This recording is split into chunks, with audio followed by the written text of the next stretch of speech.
Alright, good morning guys. Time check 4:43. Bali, we still have 17 minutes to get to work. So nasa 10 minutes lang naman or 15 maximum minutes yung travel time natin sa trabaho, ano. So ganitong oras guys yung alis ko dito sa bahay, or sometimes mas maaga pa, ano, depende kung makalarga ako ng mas maaga.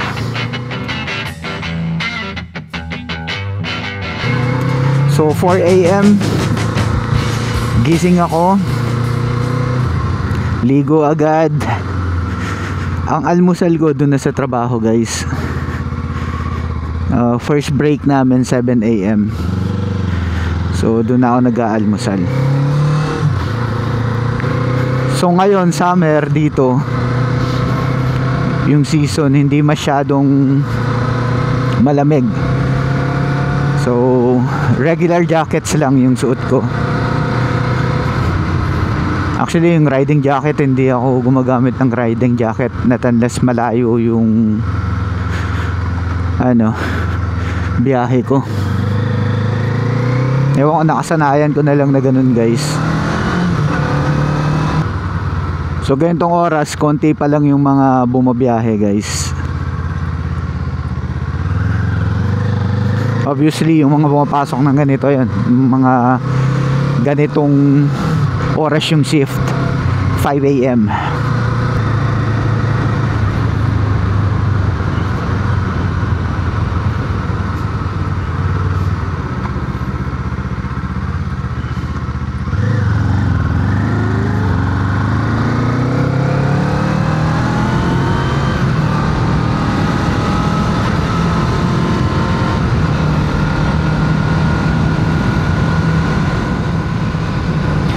Yung oras na 15 minutes actually sa umaga sa pagpasok ko, ano na yun, may allowance na, ano. So usually mga 7, minimum 7 minutes yung travel ko. Tumatakbo ko ng yan mga 60 miles per hour dito, kasi konti lang yung mga sasakyan pa.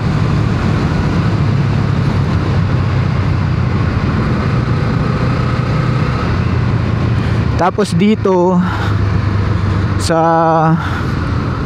stop na to, minsan motor lang, ako lang mag-isa. Pagka motor lang, na-timingan na motor lang, hindi agad nag-green light.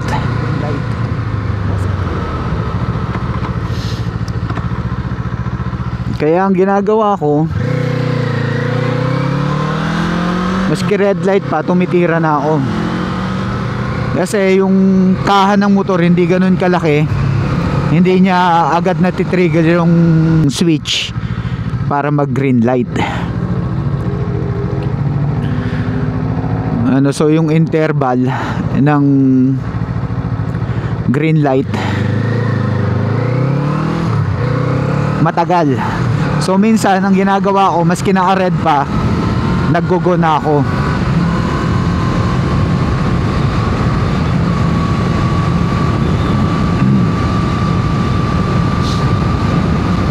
Kaya medyo mas convenient sa akin itong motor guys, kasi siyempre mas mabilis siya sa 4 wheels kasi nakakasingit-singit ako. Napakahalaga sa akin kasi ng tulog. Para sa akin guys, kailangan makompleto ko yung 8 hours na tulog ko, minimum at least, para alert ako sa trabaho. Kasi medyo delikado yung trabaho namin.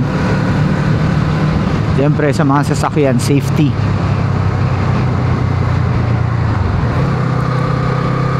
Dito sa amin napakaraming ano guys, mabusisi yung trabaho namin.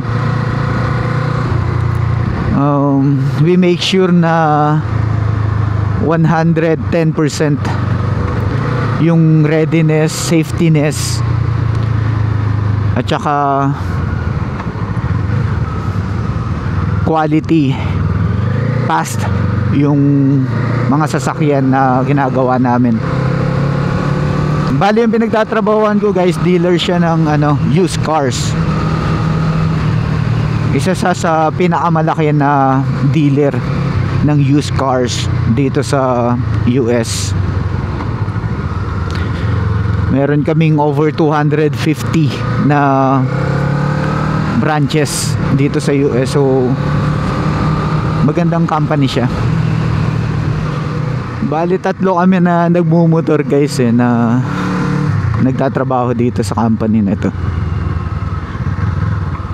Well, actually 2 kami na masipag magmotor, yung isa tamad. Pero karamihan actually diyan sa mekaniko may mga motor sila. Kaso lang ayun, hindi sila daily na nagmumotor. Parang mga lang sila, weekend rides. Yan. Sa akin,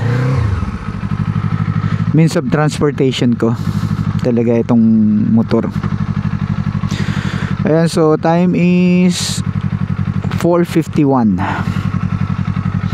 So umalis tayo 4:43. So 8 minutes yung travel time natin guys.